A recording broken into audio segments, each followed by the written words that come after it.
Please میری بات سن لو۔ میں گھر آ کر نہ جانے رضا کو کتنے کالز اور میسیجز کر چکی تھی۔ زہرا کیا مسئلہ ہے تمہیں؟ میں نے ایک دم کال کی تھی جو کہ رضا نے کاٹ دی تھی۔ تم نے اگر میری بات نہ سنی تو میں اپنی نبض کاٹ دوں گی۔ میں نے اسے میسیج کیا تھا، اس کی ایک دم کال آنے لگی۔ کیا بکواس کی ہے تم نے؟ وہ ایک دم مجھ پہ چیخا تھا۔ مجھے تم سے بات کرنی ہے۔ کیا بات کرنی ہے؟ بولو ہاں؟ وہ غصے سے بولا تھا۔ ایسے نہیں، میں تمہارے فلیٹ آتی ہوں۔ تم میرے فلیٹ نہیں آؤ گے، ہم کل بات کرتے ہیں۔ نہیں، مجھے ابھی بات کرنی ہے، تم آؤ میرے گھر، نہیں تو میں سچ میں اپنی نبض کاٹ لوں گی۔ کیا پاگل پن ہے زہرا؟ وہ مجھ پر چیخا تھا۔ میں نے یہ کہتے ہوئے فون بند کر دیا تھا۔ میں بیل کی آواز سنتے ہی دروازے کی طرف دوڑی۔ میں کتنی دیر اس کی طرف دیکھتی رہی۔ اندر آ جاؤں؟ آ جاؤ۔ میں ایک دم شرمندہ سی ہو گئی تھی۔ وہ خاموشی سے چلتا ہوا جا کر صوفے پر بیٹھ گیا تھا اور میں دور کھڑی اس کو دیکھ کر اس کے یہاں پر ہونے کا یقین کر رہی تھی۔ میں ایک دم اس کے قدموں میں بیٹھ گئی۔ مجھے معاف کر دو رضا، خدا کے لیے مجھے معاف کر دو۔ میں روتے ہوئے اس سے معافی مانگ رہی تھی۔ وہ ایک دم ساکت ہو گیا تھا اور پیچھے ہٹتا ہوا مجھے کہنے لگا، یہ کیا کر رہی ہو تم زہرا؟ اٹھو۔ اس نے مجھے کندھوں سے پکڑ کر اٹھایا تھا۔ تمہیں سمجھ کیوں نہیں آ رہا رضا؟ میں اس کو سمجھا رہی تھی۔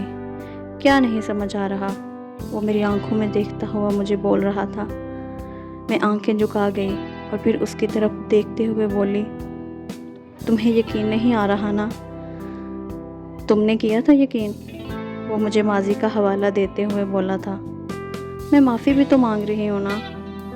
وہ ہلکا سا مسکرایا تھا اور سخت لہجے میں بولا، تم تو کہتی تھی میں 4 سال بعد اس محبت پر ہنسا کروں گا، اب تم کیوں رو رہی ہو؟ تو مجھے معاف نہیں کر سکتے؟ میں التجا کرتے ہوئے اسے بول رہی تھی۔ وہ خاموشی سے مجھے دیکھتا رہا۔ مجھے محبت نہیں رہی اب۔ یاد ہے تمہیں نے تو مجھے یہ حقیقت بتائی تھی کہ آج کل ہر دوسرے بندے کو محبت ہو جاتی ہے۔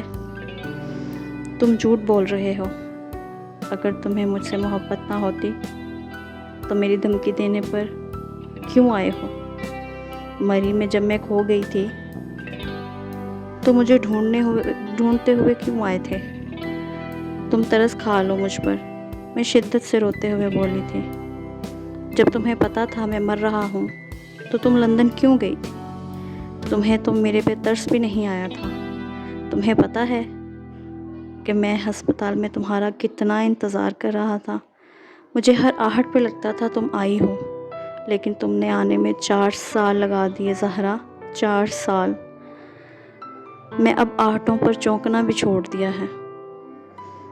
میں نے 4 سال پہلے جو تمہیں سزا دی تھی نا، وہ مجھے ملنی چاہیے۔ میں نے اسے کہا تھا، تمہارا ہر فیصلہ مجھے منظور ہے۔ وہ مجھے بغور دیکھ رہا تھا۔ کچھ دیر ہم دونوں کے درمیان خاموشی رہی۔ میں کل صبح واپس جا رہی ہوں، لیکن میں تمہیں اس طرح نہیں دیکھنا چاہتی۔ اگر تم اب گئی تو تم سچ میں مجھے ایسا نہیں دیکھو گی۔ پتہ ہے کیسے دیکھو گی؟ سفید کفن میں لپٹا ہوا۔ میں نے ایک دم اس کے منہ پر تھپڑ مارا تھا، پھر پھوٹ پھوٹ کر رونے لگی۔ رضا نے ایک دم اپنے ساتھ لگا لیا تھا۔ یار تم نے میرے ساتھ خود پر بھی ظلم کیا تھا، وہ مجھے خاموش کرواتا ہوا بول رہا تھا۔ مجھ سے شادی کرو گی؟ میری آنکھوں میں دیکھتا ہوا بول رہا تھا۔ میں ایک دم سے شرما کر پیچھے ہٹ گئی۔ چلو تم نام ہی کرو، میں تو تمہیں سے کروں گا، شرارت سے بولا تھا۔ پھر اس نے میرا رخ اپنی طرف کرتے ہوئے کہا، باندھ لیں ہاتھ پہ، سینے میں سجا لیں تم کو، جی میں آتا ہے تعویذ بنا لیں تم کو۔ بعض اوقات ہم کوئی عمل معمولی سمجھ کر گزرتے ہیں، اور وہ عمل ہماری زندگی میں آگے جا کر ناسور بن جاتا ہے۔